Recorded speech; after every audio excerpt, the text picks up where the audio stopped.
네, 저는 지금 춘천의 제따와나선이라는 곳에 있는데요. 오늘은 그 우리가 이제 불교에서 가장 많이 이야기하는 것 중에 하나가 이제 지혜와 자비 이렇게 이야기하잖아요, 그죠? 그 중에서 이제 자비심이라고 하는 것이 조금 더 확장해서 이야기하면 이제 사무량심이라고 있는데요. 그 이제 사무량심이라는 것과 또 우리가 살아가면서 가장 괴로움을 많이 겪는 것이 이제 화죠, 그죠? 화. 네, 화 때문에 괴로움을 많이 겪는데 결국은 이제 이 화라는 것을 극복하는 가장 이제 대표적인 마음 상태로서 부처님께서 이제 설한 게 사무량심이기 때문에 이제 이 우리 마음의 그런 문제하고 이제 그걸 극복하는 이제 방법으로서 사무량심에 대해서 말씀하셨는데 그 관계를 좀 말씀을 드리고 이거를 통해서 이제 우리가 어떻게 좀 불자로서 살아갈 것인가 하는 것에 대해서 간단히 좀 말씀을 드리려고 합니다. 기본적으로 이제 부처님께서 이런 법을 설한 가장 큰 목적은 괴로움의 소멸에 있잖아요, 그죠? 여러분들 우리가 생명체는 또 이제 일반 무정물하고 달라가지고 항상 어떤 감정이라는 게 있잖아요, 그죠? 어떤 상황에 부딪히면 그것 때문에 때로는 행복하기도 하고 때로는 괴롭기도 하고 이런 이제 감정이 계속 이제 일어나게 되는데 그런 데서 이제 괴로움이 일어나게 되면 괴로움을 느낄 때 우리는 그거로부터 좀 벗어나고 싶어 하고 그 괴로움을 이겨내고 괴로움이 없는 상태로 되고 싶어 하는 그런 이제 마음들이 있습니다. 그래서 부처님께서도 이제 출가하실 때 왜 생명체는 이래 태어나서 계속 이래 태어나서 늙고 병들고 죽는 그런 과정을 겪고 왜 괴로움이라는 게 도대체 왜 일어나는지 그렇다면 이 괴로움에서 벗어나는 방법은 없는 건지 이런 거에 대한 이제 문제의식을 가지고 출가하셨고 그걸 통해서 이제 깨달음을 얻으셨고 또 괴로움에서 벗어나는 그 방법을 이제 구체적으로 설명하고 그 괴로움이 뭔지 그리고 괴로움이 왜 일어나는지 괴로움이 어떻게 하면 소멸할 수 있는지 이런 방법을 쭉 정리해서 설한 가르침이 이제 사성제라는 가르침이죠.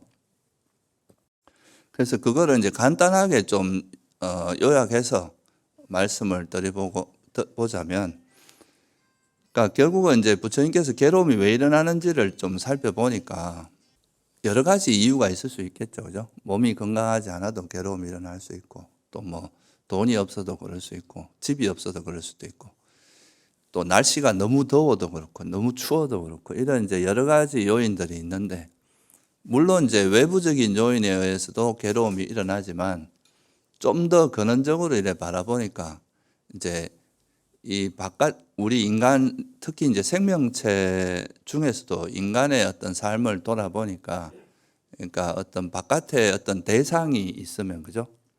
우리가 살아가는 이런 환경, 뭐 이런 여러 가지 그것들이 있으면 그 대상을, 그러면 이게 누가 그 괴로움을 무엇이 괴로움을 느끼는지 이런 거에 대해서 우리가 한번 생각해 볼 수 있잖아요. 그죠?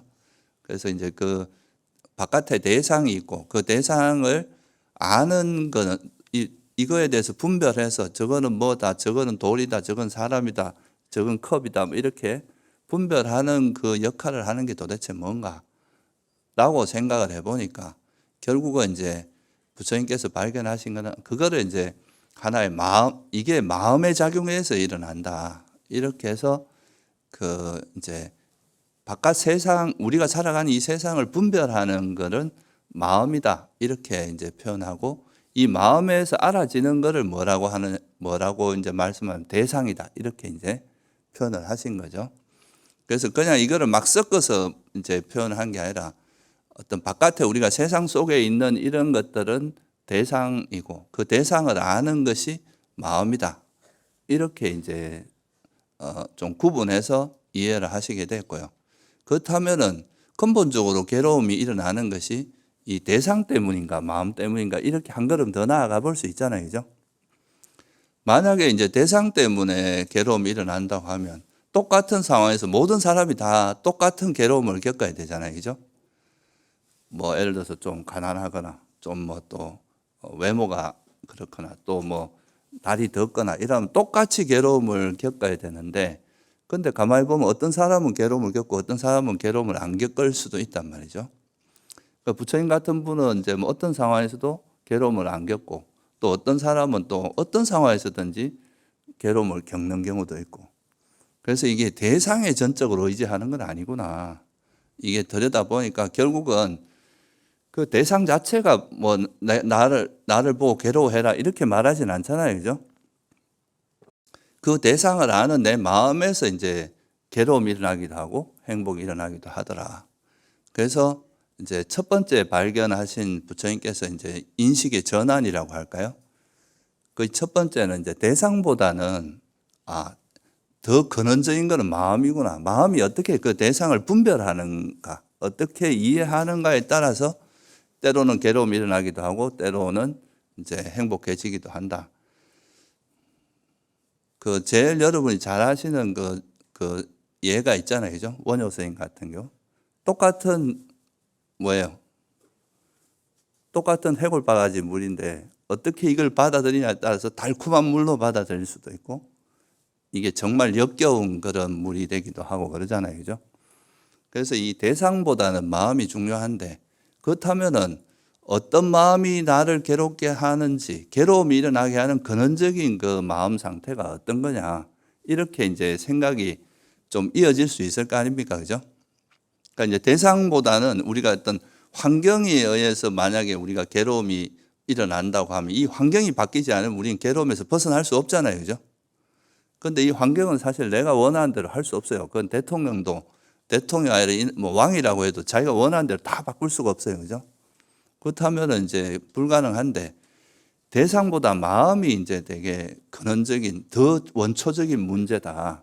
그렇다면 이제 내 마음을 변화시키면은 괴로움에서 벗어날 수 있다 이거고, 그렇다면 이제 이 마음에서 괴로움을 불러일으키는 가장 근원적인 요소가 뭐냐? 이거를 이제 부처님께서 탐구를 해보셨죠. 그 이제 이걸 깊이 들여다 보니까 괴로움이 일어나는 이유는 뭐 때문에 그랬습니까?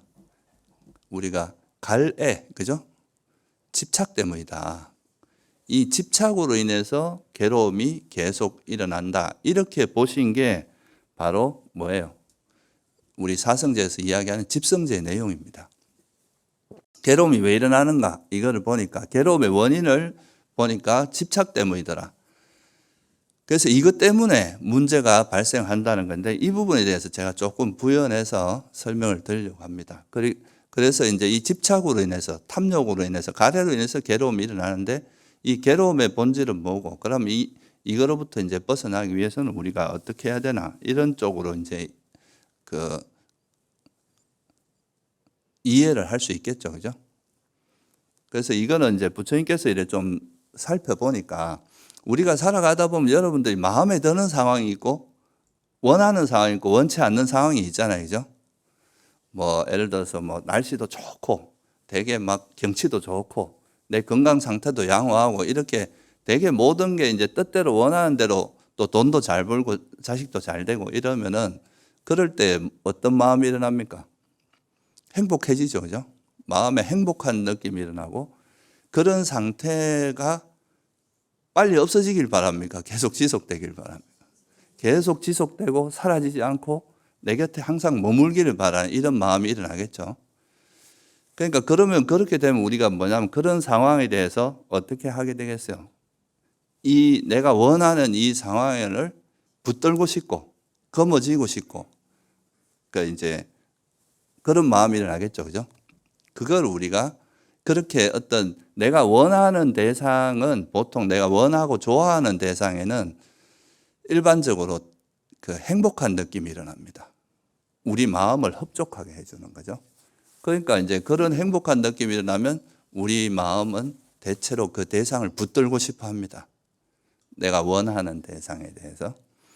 그래서 그거를 우리가 이제 붙들고 놓지 않고 거머쥐면서 안 사라지지 않기를 바라는, 이것을 꽉 거머쥐고 있는 이런, 그래서 이거를 좀 한마디로 말해서 그 대상을 집착하는 거죠. 그 대상을 거머쥐고 놓지 않으려고 하는 이런 마음을 우리가 뭐라고 하냐면 탐욕이라고 합니다.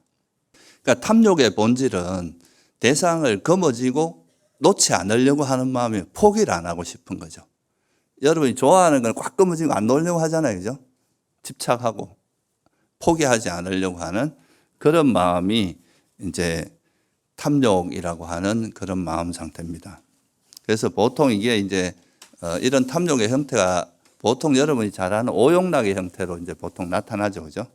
뭐 원하는 거 많이 보고 싶어 하고 또 좋은 소리 많이 듣고 싶어 하고 그죠?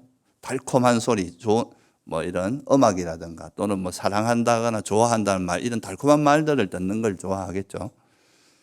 그리고 뭐 냄새, 맛, 좋은 냄새, 좋은 맛, 뭐 우리 또 식욕 이런 것도 대단하겠죠.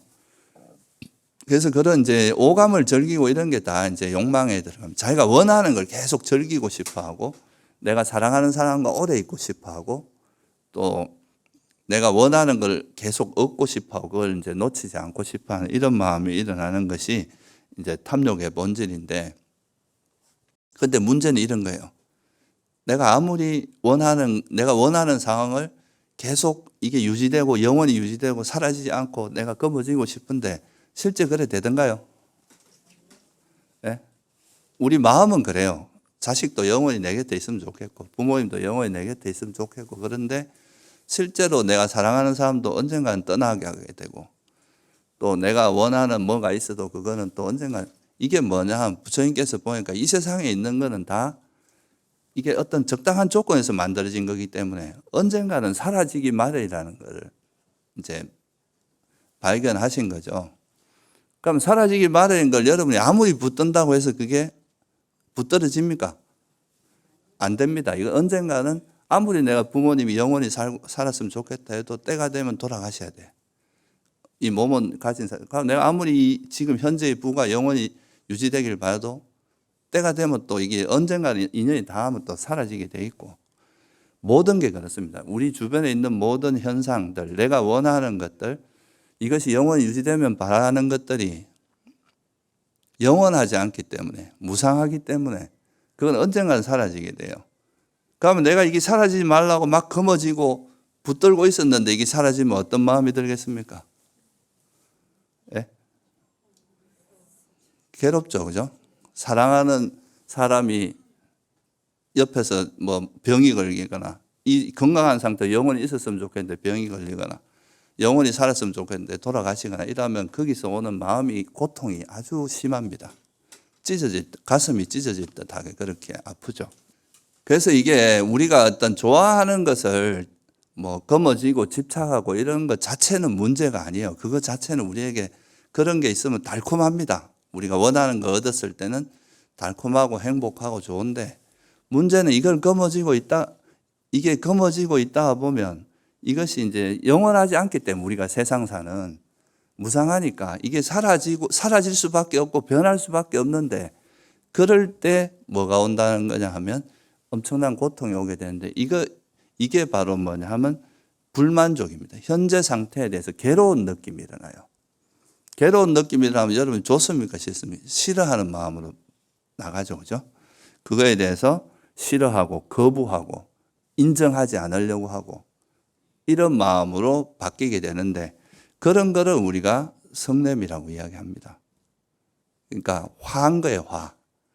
현재 상태를 받아들이지 못하는 거예요. 불만족이고 힘들고 괴롭고 이것이 안 봤으면 좋겠고 이런 상태를 경험 안 했으면 좋겠고 이런 게 나한테는 안 일어났으면 좋겠고 이런 식으로 이제 마음이 갈 수밖에 없죠.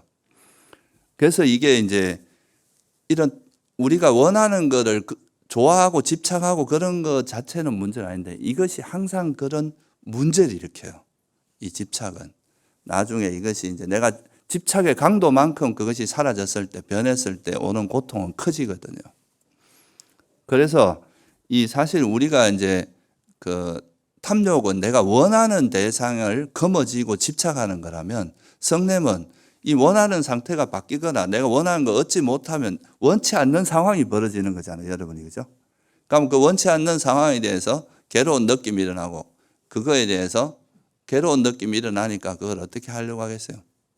없었으면 좋겠고 이거 싫어하고 거부하고 또 내가 원치 않는 사람을 만나면 그 사람에 대한 악의가 일어나고 공격적이 되고 그 사람이 사라졌으면 좋겠고 그 사람이 고통받았으면 좋겠고 이런 마음으로 바뀌잖아요. 그죠? 그런 걸 우리가 이제 불교에서는 화라고 이야기합니다. 성냄. 이제 싫어하는 마음이죠. 그 대상을. 그래서 이제 어찌 보면은 이 성냄이라고 하는 거는 탐욕의 반작용 같은 거예요.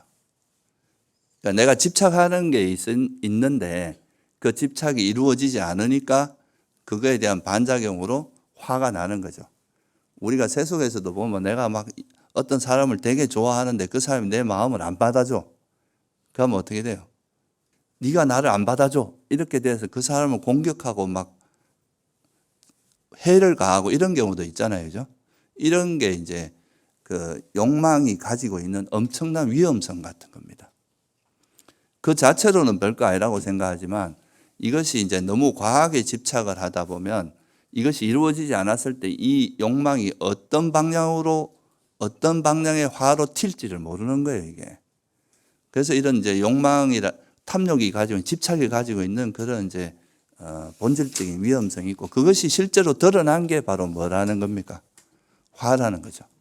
그게 이제 성냄이고. 그래서 이 성냄과 탐욕이라고 하는 건 무관하지가 않아요. 서로가 아주 밀접한 관계가 있습니다. 또 여러분이 되게 스트레스 받고 화나면 뭐 합니까? 뭐 맛있는 거 먹고 해소하거나 영화를 보거나 또는 뭐 어디 좋은데 경치 좋은데 가거나 또는 뭐 자기 친한 친구 만나서 막 수다 떨면서 그걸 풀거나 이런 게 결국은 이제 내가 어떤 일에 대해서 불만이 생기면 내가 좀 그 충족하기 좋은 욕망을 통해서 그걸 푸는 거죠. 그러니까 다른 방식으로 그게 이제 욕망으로 푸는 거거든요. 그래서 이게 사실 탐욕과 성냄은 계속 서로가 영향을 주면서 이제 이렇게 성장하는 그런 마음 상태입니다. 그래서 결국은 이제 이런 마음 상태, 이제 특히 욕망이 있으면 이건 결국은 화로 흘러가게 돼 있어요. 이게. 그리고 이 화가 일어나게 되면은 여러분 마음이 벌써 엄청나게 이제 고통을, 일단 화가 일어나는 순간에 고통을 겪게 되고 이 화가 일어나면 일단 여러분 판단력도 흐려지고 대부분의 사람들이 무슨 사고 치고 나면 그때 욱해갖고 정신이 없었다 그러고 그때 뭐 지나고 나서 아유 내가 왜 그런지 모르겠다 이렇게 이야기하잖아요. 그죠? 그게 화라는 게 우리 정신을 압도해 버리기 때문에 그렇습니다. 그때 당시에는 몰라요. 그걸. 그 휩쓸려 버리기 때문에. 그래서 우리가 이제 탐욕 이런 성냄이 가지고 있는 또 성냄이 가지고 있는 그런 해로움 같은 걸 이해하고 이 성냄에 빠지지 않도록 화에 빠지지 않도록 이제 노력을 해야 되는데 그래서 이 욕망은 계속 대상을 거머쥐는 마음이기 때문에 이걸 놓는 연습을 많이 해야 돼요. 그래서 우리가 뭐 렛고 해라, 레팅고 해라, 방아착해라 하는 이 말이 다 어떤 대상에 거머쥐고 있는 걸 놓는 연습을 하는 거고요. 우리가 화라는 것은 일어났을 때 이제 이 화를 극복하는 방법을 알아야 되는데 이 화는 여러분이 일으키면 제일 먼저 고통받는 사람이 누굽니까? 자기 자신입니다. 자기 마음이 제일 괴롭고 뭐 일단 뭐 가슴도 아프고 화병도 생기고 그리고 화가 심한 사람은 그 자체로 지옥 속에 사는 겁니다. 뭐 우리가 뭐 전쟁에 어디 도망가서 피할 수도 있지만 이 내면에서 일어나는 화는 도망갈 데도 없어요. 어디 가도 화가 막 괴롭기 때문에.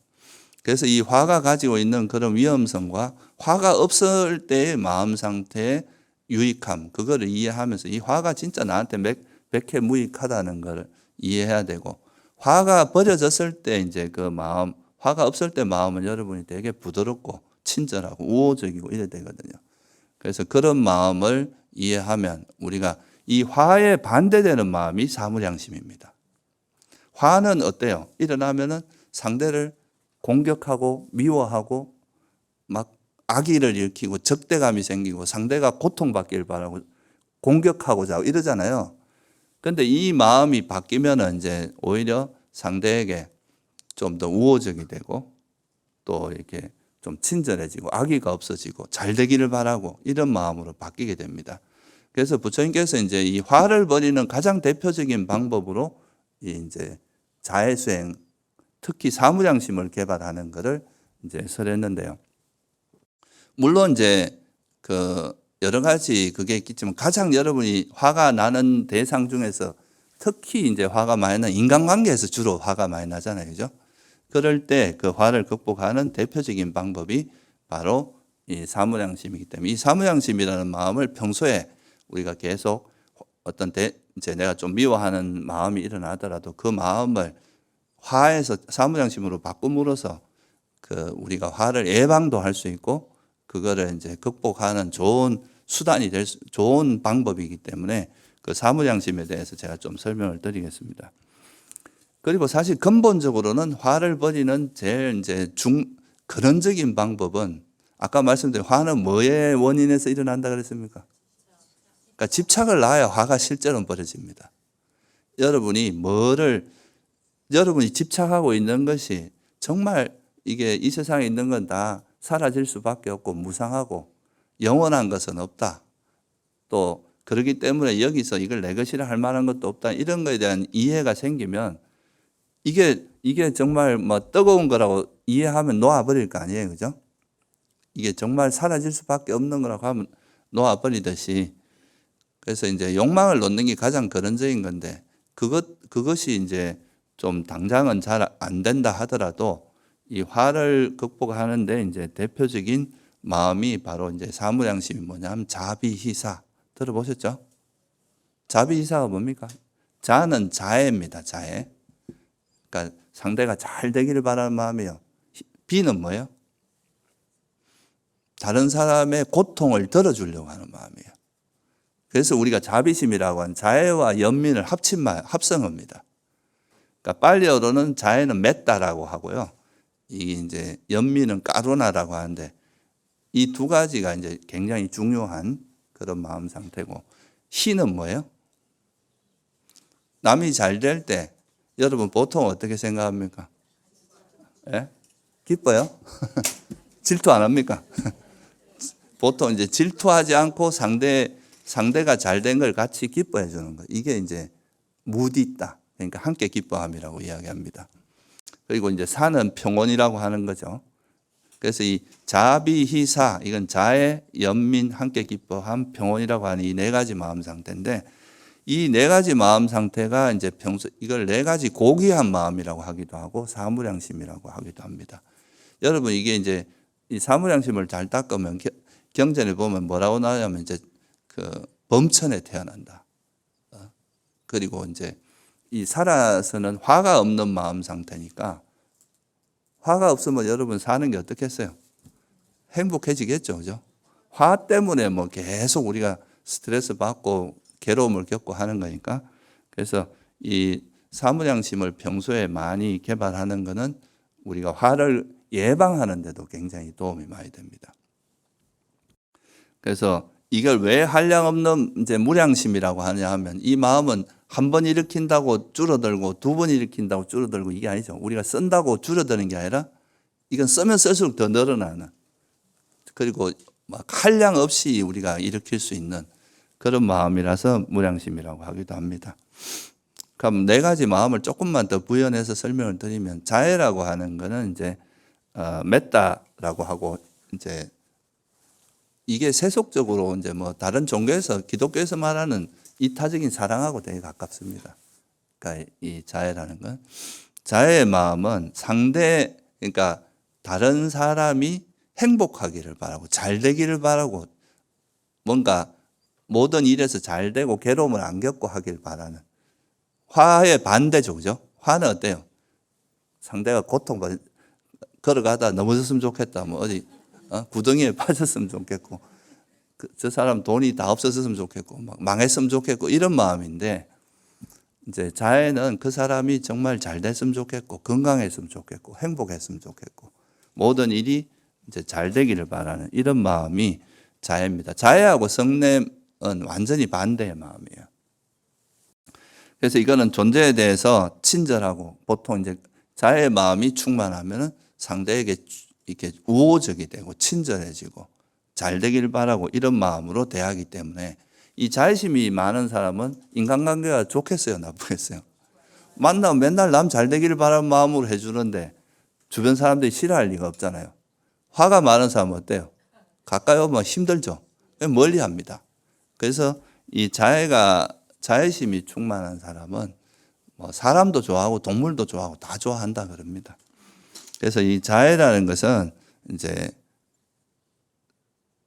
나와 이제 타인이 잘 되길 바라는 마음인데 단순히 타인만 잘 되길 바라는 마음이 아니에요.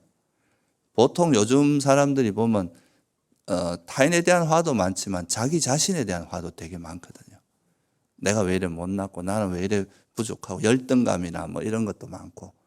근데 이 자애는 진정한 자애는 타인뿐만 아니라 자기 자신에 대해서도 자애심을 이렇게 해요. 그것도 뭐 내가 열심히 살아가는 것에 대해서 스스로가 인정해주고 스스로를 격려해주는 이런 게 이제 그것도 역시 자애의 중요한 부분입니다. 그래서 자애는 항상 나와 남이 행복한 것, 타인만 행복하고 나를 희생하고 이런 걸 의미하는 게 아니에요. 본인 스스로가 진짜 진정으로 행복하면 그 행복한 마음이 타인에게 전달이 되겠죠, 그죠? 자애하고 이기적인 애정하고 또 구분 못하는 경우가 있어요. 그러니까 대표적으로 우리가 뭐 선생님이나 부모님들이 너 잘 되라고 하지 하면서 자기 욕망을 투영하는 경우도 있잖아요, 그죠? 그러니까 진짜 그 사람이 잘 되길 바란다기보다 자기가 하고 싶은 자기가 원하는 방향으로 상대를 끌고 가는. 이거는 나는 행복할지 몰라도 상대가 꼭 행복하진 않을 수도 있거든요. 그래서 이거는 이제 이런 마음은 주의를 해야 돼요. 이거는 그런 이기적인 마음하고는 좀 다르다. 이건 좀 그러니까 정말 욕망도 없으면서 사인에게 뭐 내 욕망을 투영하는 게 아니라 정말 상대가 잘 되고 내가 잘 되길 바라는 이런 마음이 자애입니다. 근데 모든 사람이 잘 되기를 바라는 마음을 일으켰는데 저기 보니까 고통받고 있는 사람이 있어요. 그러면 어떻게 해야 됩니까? 더 고통받아라 이러면서 꼬수다 이럴 수는 없잖아요. 적어도 우리 불자님들은. 그러면 그 사람의 고통을 덜어주려고 하겠죠. 저 사람이 행복하길 바라는데 행복하지 않아요. 괴로워해요. 그러면 이제 그 사람의 고통을 덜어주려고 하는 그 마음이 뭐예요? 그걸 연민이라고 합니다. 이게 이제 까루나라고 하는 연민심이에요. 그래서 보통 이제 부처님이 중생들을 향한 마음을 뭐라고 합니까? 대비심이라고 하잖아요. 왜 대연민심이라고 하겠어요? 중생들이 끊임없이 윤회고에서 벗어나지 못하고 고통받고 있는데 그 고통을 덜어주려고 하니까 뭐 당장 그 이제 눈앞에 있는 괴로움을 벗어난 정도가 윤회로부터 벗어나게 해주고 모든 괴로움에서 벗어나게 이거는 이제 굉장히 큰 연민심이죠, 그죠? 그래서 대비심이라고 하는 겁니다. 그래서 이 연민심은 상대가 고통받는 그것을 덜어주려고 하는. 자애심은 그냥 상대가 행복하길 바라는 거고 그 행복하길 바라는데 상대가 이제 고통받으면 그거를 덜어주려고 하는 마음. 이게 이제 연민심입니다. 이 연민심이 없는 사람은 잔인합니다. 그래서 보통 이제 사이코패스들 있잖아요. 그런 사람들은 상대의 고통을 못 느끼잖아요. 내가 이런 행동을 하면 상대가 얼마나 힘들고 고통받을지 이런 거에 대해서 감이 없거든요. 그런 게 공감이 안 되니까 상대의 고통을 오히려 즐기게 되는 거죠. 그죠? 그러니까 이제 이게 아주 잔인한 행동들이 나오고 그런데 연민심이 많은 사람들은 그런 잔인함이 없어지고 상대가 고통받는 걸 못 견디기 때문에 상대에게 고통을 주거나 괴로움을 주는 이런 행동을 안 하게 되죠. 그래서 우리가 계율에도 보면 살생하지 말라고 하는 게 있잖아요. 그죠? 살생을 자꾸 하다 보면 어떻게 되겠어요? 산 생명을 자꾸 죽이다 보면 연민심이 어떻게 되겠습니까? 연민심이 자꾸 사라지겠죠. 자꾸 이제 사람 생명체를 죽이는 거에 둔감해지는 거예요. 그러다 보면 이제 그게 심지어는 뭐 사람을 죽여도 둔감해질 수도 있고. 그래서 이 연민심은 이제 우리가 효과가 뭐냐면 잔인함을 버리게 해주는 효과가 있습니다. 그래서 이제 고통받는 사람들에 대해서 이제 연민심을 그 괴로움을 덜어주려고 하고 그 괴로움에서 벗어나게 하려고 해주는 그런 마음 상태가 연민심입니다. 그런데 요즘 우리 보면 이제 세속에서도 뭐 공감이니 이런 말 많이 하잖아요, 그죠? 이게 이제 연민하고 관계 있는데 그 공감을 잘못하면 어떻게 될 수 있느냐 하면 자기도 같이 슬퍼할 수 있어요. 그 괴로움에 같이 빠져서 같이 막 슬퍼하고 힘들어하고 이럴 수 있는데 사실 슬픔이라고 하는 거는 어떤 면에서 보면 그것도 현재 상태가 만족스러워서 그렇습니까? 괴로워서 그렇습니까? 그러니까 이것도 화의 일종입니다. 이 슬픔이라고 하는 거는. 그러니까 부처님이 말씀하시는 연민은 부처님께서 만중생을 제도하지만 당신이 괴로워합니까? 당신이 마음이 평온한 상태에서 그 중생들의 고통을 덜어주려고 하는 거잖아요. 자기가 거기에 같이 휩쓸리지 않습니다. 그래서 불교에서 말한 연민심은 공감이란 이름 하에서 그 대상과 휩쓸려 버리고 감정적으로 휩쓸리고 이런 걸 의미하는 게 아니에요. 자기 마음에는 그런 동료가 없으면서 그 대상에 정말 필요한 일을 해주는 거죠. 부처님 당시에 그런 일이 있었어요. 어떤 보살님이 너무 힘든 일을 겪었어요. 그래서 막 어떤 정말 힘든 자식도 죽고 갑자기 부모님도 돌아가시고 뭐 이런 굉장히 큰 일을 겪었는데 그럴 때 보통 사람 같으면 같이 울어주고 막 이랬을 텐데 부처님은 그게 아니라 그 사람의 설법을 해서 그 사람이 그 슬픔의 씨앗을 뽑아내고 오히려 아란이 됐거든요. 그 보살님이. 그런 게 이제 진정한 연민심이다. 그러니까 이거는 좀 너무 고차원적이긴 하지만 그러니까 연민이라고 하는 건 자기 마음의 동료가 같이 공감한다고 휩쓸리고 이런 게 아니라 어떤 자기 마음의 평온을 유지하면서 상대에게 고통을 덜어주려고 하는 그런 게 연민심이다. 그걸 잘 구분해야 된다 이 말입니다.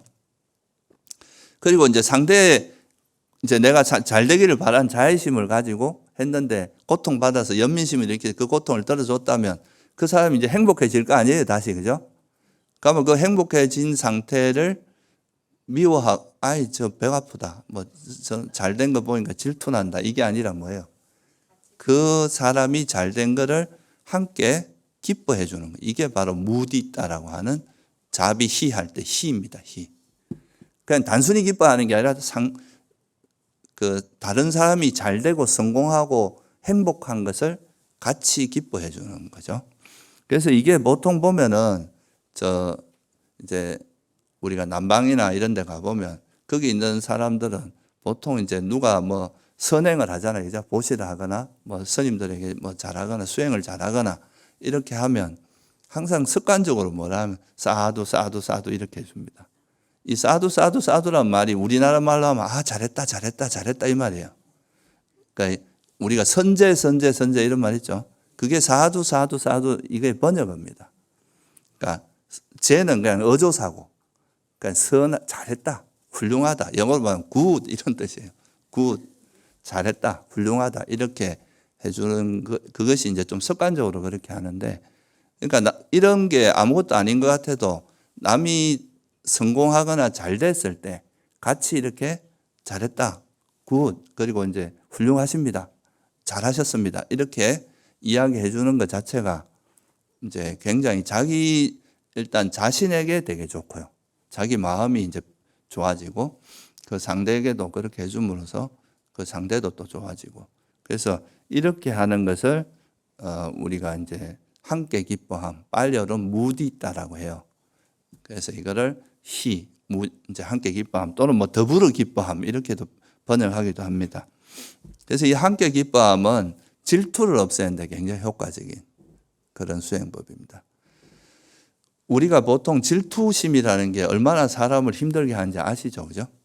그래서 이 질투가 일어날, 예를 들면 여러분이 수행하시다 보면 누군 수행 잘하는 거 이런 거 보면 또 은근히 뭐 지가 뭐 되게 잘난 체 하냐 하고 또 이제 질투심이 일어날 수 있고 주변에 누가 뭐 좋은 집을 샀다 그래도 질투해. 그게 이제 그런 거를 함께 기뻐해 주는 이런 마음을 통해서 우리 마음에 있는 그런 질투도 화라는 거 아시죠? 그죠? 화의 한 형태입니다. 상대가 잘된 걸 싫어하는 거잖아요. 그러니까 이것도 화의 한 형태예요. 그래서 이런 이제 함께 기뻐한 거, 이거는 또 그 사람이 잘된 거를 같이 기뻐해 주는 일이기 때문에 이런 것도 우리에게 화를 버리는 데 있어서 굉장히 도움이 되는 그런 마음 상태라고 볼 수 있습니다. 근데 여러분들이 같이 모여가지고 막 되게 재미있는 이야기하고 드라마 이야기하면서 같이 막 웃고 떠들고 이런 걸 함께 기뻐하면 할 수 있습니까? 예? 그거는 왁자지껄 감각적 즐거움을 누리는 거지. 그런 걸 함께 기뻐함이 아닙니다. 이 자애와 연민과 함께 기뻐함의 기반에는 뭐가 있어야 되냐면 평온이 있어야 돼요. 그 자비희사 할 때 그 사가 평온이거든요. 여러분 마음에 동요가 일어나고 막 들떠고 우리가 같이 재미있다고 막 웃고 떠들고 할 때는 여러분 마음이 들떠요, 편안해요? 막 들떠고 마음이 흥분될 거 아니에요, 그죠? 그런 마음은 우리가 불교에서 말하는 선한 마음 상태가 아니거든요. 그래서 이 자애와 연민과 함께 기뻐함에 반드시 있어야 이게 진정한 자애가 되고 진정한 연민이 되고 진정한 함께 기뻐함이 되기 위해서는 평온함이라는 게 반드시 있어야 됩니다. 이 평온함은 뭐냐 하면 그 상황에 이거에 대해서 집착하지도 않고 싫어하지도 않는 딱 약간 한 걸음 물러나 있는 상태. 이거 빨리어는 우페카라고 하는데요. 이 우페카라는 원어 뜻이 뭐냐 하면 우빠라는 게 위라는 뜻이에요. 카라는 건 보다 이런 뜻이거든요. 그러면 뭐겠어요? 위에서 보다 이 말이에요. 위에서 이래 내가 구경하듯이 여러분이 무슨 짓 하더라도 거기 개입하지 않고 구경하듯이 한 걸음 떠서 관조적으로 보는 거. 이거를 그렇게 보는 거를 평온함이라고 하는데 그러니까 이 마음에 집착이나 화가 있으면 이런 평온이 있겠어요, 없겠어요? 객관적이 될 수 없습니다. 그런데 이제 여기서 한 걸음 떨어져서 그러니까 우리가 화가 없다는 건 그게 또 이제 집착도 없다는 뜻이 되기 때문에 한 걸음 이렇게 떨어진 상태에서 정말 그 사람이 잘 되길 바라는 이 마음이 너무 심하면 여기 집착이 붙을 수 있거든요. 그죠? 그리고 또 내가 남의 고통을 덜어주려고 하다 보면 잘못하면 아까 말했듯이 어떻게 될 수 있어요? 같이 휩쓸려 버릴 수도 있고 함께 기뻐한다 그러면서 같이 들떠가지고 막 이렇게 마음이 흥분되고 이럴 수도 있잖아요.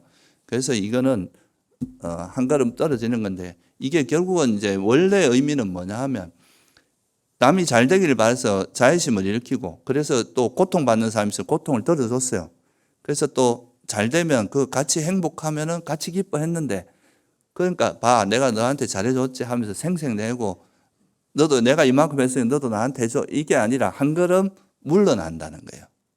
그러니까 그런 거에 대해서 여러분이 그런 마음을 일으킨 게 타인에게도 도움되지만 여러분한테도 도움됩니까 안 됩니까? 결국은 자기한테 가장 큰 이익이 옵니다. 그게 자업자득인 거예요. 내가 그런 마음을 일으킨 건 나한테 되게 내가 스스로가 선업을 많이 진 거고 이게 또 상대에게도 도움이 된다는 의미지. 그게 내가 너만큼 해줬으니까 네가 나한테 보상해야 돼 이런 마음이 아니라는 거죠. 그래서 자애와 연민과 희열을 함께 기뻐함을 일으켰다 하더라도 한 걸음 떨어져서 이거를 평온한 마음으로 거기에 집착하지 보상을 바라지 않고 그냥 자업자득이다. 업은 내가 선업을 지은 것이 내가 일종의 공을 던졌으면 그 다음에 공은 그 사람 몫이지 내가 어떻게 할 게 아니다. 이렇게 바라보는 마음을 평온이라고 하거든요. 그래서 이런 평온의 자세가 자애심을 일으킬 때나 연민심을 일으킬 때나 함께 기뻐하는 마음을 일으킬 때도 함께 있어야 진정한 그런 마음 상태가 되고 또 이런 평온의 마음이 있으면 여러분 마음이 어느 한쪽에 치우치지 않으니까 이럴 때 뭐가 생길 수 있겠어요? 지혜가 생길 수 있습니다. 우리가 집착이나 화가 있을 때 마음이 균형이 깨지잖아요. 집착이 강하면 좋은 것 막 이렇게 내 원하는 대로만 보려고 하고 또 화가 나도 그 사람 나쁜 것만 보게 되잖아요. 그죠? 그러니까 이게 이제 이런 거를 없애주고 평온이 우리 마음에 있으면 또 지혜가 생기거든요. 그래서 여러분 이제 이 사무량심을 평소에 많이 개발함으로써 화도 놓아지지만 화가 버리지고 나면은 마음이 되게 고요하고 평온해지니까 그 마음을 기반해서 여러분이 판단력도 되게 아주 적절하게 판단할 수 있고 그렇게 하다 보면 나중에는 이제 지혜도 또 성장할 수 있는 그런 이제 계기가 될 수 있습니다. 그래서 여러분들이 우리가 살아가는 데 있어서 모든 괴로움의 가장 드러난 원천은 화고요. 화 때문에 이제 괴로움이 일어나는 거. 그거 화를 또 불러일으키는 그 이렇게 연료 같은 게 뭐예요? 탐욕입니다. 예, 집착이고. 그래서 이거를 이제 버리는 게 우리가 괴로움에서 벗어나는 가장 중요한 과정인데 그 중에서도 특히 이제 화를 버리는 데 있어서는 이 사무양심을 개발하는 것이 여러분에게 많이 도움이 되니까 평소에 이 사무양심을 개발하기 위해서 많이 노력하면 여러분이 좀 더 행복한 삶을 살 수 있지 않을까 생각합니다. 예.